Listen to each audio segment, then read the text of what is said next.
नमस्कार दोस्तों, आप सब कैसे हैं। जैसे कि हमने कल के वीडियो में थोड़ा रिवीजन किया था, जितने टॉपिक अपने कंप्लीट हो गए थे उनका रिवीजन किया था, तो हम आगे के टॉपिक के लिए इसमें आगे क्लियर करेंगे। जैसे कि इसमें प्रोनाउन पढ़ना है कि प्रोनाउन क्या होता है, प्रोनाउन के प्रकार पढ़ेंगे, प्रोनाउन की पहचान करना पड़ेंगे। तो आइए वीडियो को शुरू करते हैं।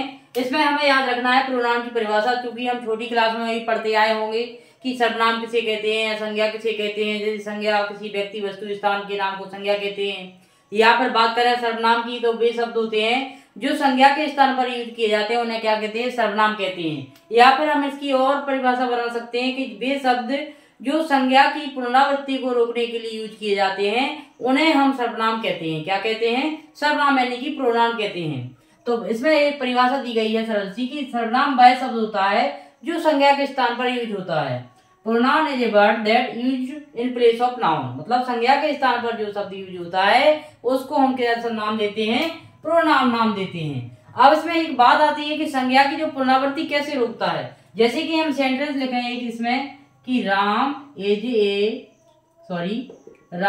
ए गुड बॉय, ये अपना सेंटेंस है।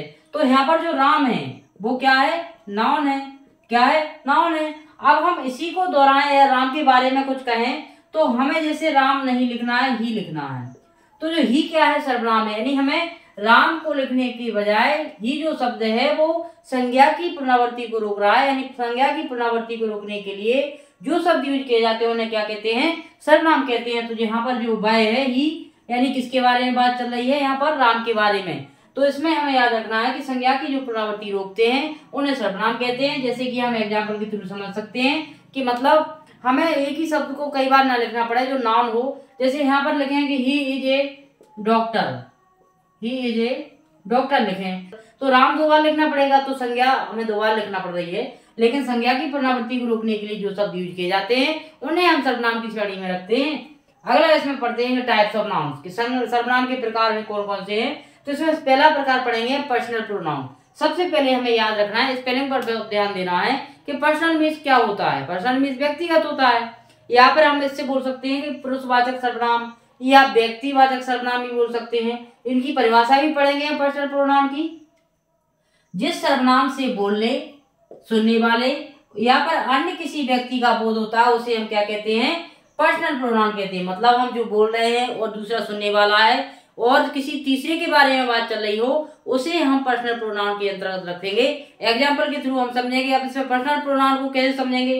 फर्स्ट पर्सन से समझेंगे, सेकंड पर्सन से और थर्ड पर्सन से। अब इसमें फर्स्ट पर्सन क्या होता है? प्रथम पुरुष, जो शब्द बोलने वाले के लिए प्रयुक्त हो या फिर बोलने वाले के लिए जो बोध कराता है उसे फर्स्ट पर्सन कहते हैं। जैसे आई, बी, मी, अस। तो ये क्या है? फर्स्ट पर्सन है, यानी कि जो बोलने वाले के लिए यूज होते हैं शब्द उन्हें फर्स्ट पर्सन के अंदर रखते हैं या फिर फर्स्ट पर्सन कहते हैं। अब सेकंड पर्सन कौन होता है?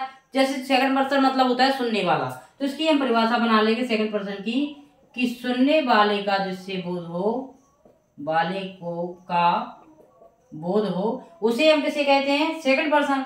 अब इसमें थर्ड पर्सन जो होता है, सुनने वाले और बोलने वाले के अतिरिक्त किसी अन्य और की यदि बात चल रही हो तो उसे थर्ड पर्सन के बारे में इसमें रखेंगे। जैसे ही दिया, सी दिया, दे, हिम, हर, इट, देम। तो ये क्या है? थर्ड पर्सन है। तो इस वीडियो में हमने ये पढ़ा है कि सर्वनाम की परिभाषा पढ़ी है कि सर्वनाम वे शब्द होते हैं जो संज्ञा के स्थान पर यूज होते हैं। यहाँ पर एक और परिभाषा, इसकी सटीक परिभाषा करना है कि वे शब्द जो संज्ञा की पुनरावृत्ति को रोकते हैं उन्हें हम सर्वनाम कहते हैं। जैसे pronoun is a word that used in place of noun, he, she, they, we, you, it. ये क्या है? सब प्रोनाउन है, मतलब संज्ञा की पुनरावृत्ति को रोकते हैं। और तो हमें इसमें याद रखना है, जैसे कि हमने एग्जाम्पल में यहाँ पढ़ा था वो एग्जाम्पल के थ्रू भी हमें याद रखना है। अब इसमें बात करें कि पर्सनल प्रोनाउन क्या होता है, जो बोलने वाले या सुनने वाले सबके लिए या अन्य किसी के लिए यूज होता है। अब इसमें फर्स्ट पर्सन होता है जो बोलने वाला होता है, सेकंड पर्सन वो होता है जो सुनने वाला होता है, और थर्ड पर्सन जो होता है जो किसी अन्य के बारे में बात चल रही हो। तो ये फर्स्ट पर्सन पढ़ा, सेकंड पर्सन और थर्ड पर्सन पढ़ा इस वीडियो में। अब आगे के वीडियो में हम अगले इनके प्रकार पढ़ेंगे प्रोनाउन के। इस वीडियो में हमने एक प्रोनाउन की परिभाषा पढ़ी और इसका प्रकार पढ़ा। अगले वीडियो में हम और भी प्रकार पढ़ेंगे सर्वनाम के। तो इसी प्रकार आप बेसिक क्लियर करना चाहते हैं या फिर कोई एमपी बोर्ड या सीबीएसई बोर्ड की तैयारी कर रहे हैं तो हमारे चैनल पर जुड़ें और ऑफलाइन क्लास ज्वाइन करने के लिए आप नई बस्ती देव एजुकेशन इंस्टीट्यूट पर जुड़ सकते हैं। वहां पर ऑफलाइन क्लासेस का आप फायदा ले सकते हैं। साथ में ऑफलाइन क्लासेस के साथ साथ आपको ऑनलाइन क्लासेस भी उपलब्ध कराई जा रही है, जिसका कोई चार्ज नहीं है। ऑफलाइन क्लासेस जुड़ने के लिए देव एजुकेशन पिछोर नई बस्ती पर जुड़े और ऑफलाइन क्लास में जुड़े। बहुत बहुत धन्यवाद। Thank you for watching.